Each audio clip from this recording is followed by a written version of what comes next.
Nous allons à La Roche-sur-Molière où un dealer, Christophe, fait sa publicité sur les murs de la ville et ça provoque la colère du maire. Les tags recouvrent plusieurs bâtiments. Même le château du XIIe siècle n'a pas échappé à un message vantant la qualité de la marchandise.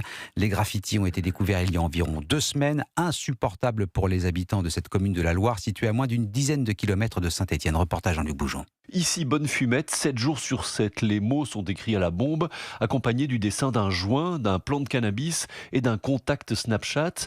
Des tags inscrits sur le mur du château du XIIe siècle, la fierté de la ville, inadmissible pour Martine. C'est une honte. On n'a pas à vendre de la drogue comme ça sur la place publique. C'est inadmissible. En plus, c'est très laid. Sous un bel endroit, un très beau château qui a été rénové il n'y a pas très longtemps et qui fait un monument magnifique. Et voilà, des gens s'amusent à dégrader le bien public en plus. Christophe aussi est choqué de voir cela dans sa ville. Je pensais qu'il y avait que dans les grandes banlieues lyonnaises, marseillaises ou parisiennes qu'il y avait ce genre de choses. Ouais. Mais non, chez nous aussi, ça me choque quand même. Ouais. C'est pas bien. Le maire Éric Berlivet ne décolère pas lui non plus. C'est un sentiment de dégoût en fait. Roche-la-Molière, c'est une ville de 10 000 habitants. Ça se passe très bien, on est tranquille. Et là, il y a un individu qui veut retranscrire les codes qu'on trouve des fois dans les allées des immeubles, dans certains quartiers ou logements sociaux, dans un endroit qui est un peu médiéval, tranquille. Donc c'est juste hallucinant, quoi. Ça met les nerfs. Coût de la remise en état, 20 000 € que le maire qui vient de déposer plainte compte bien faire payer au dealer qui pour l'instant n'a pas été inquiété. Roche-la-Molière, Jean-Luc Boujon, Europe 1.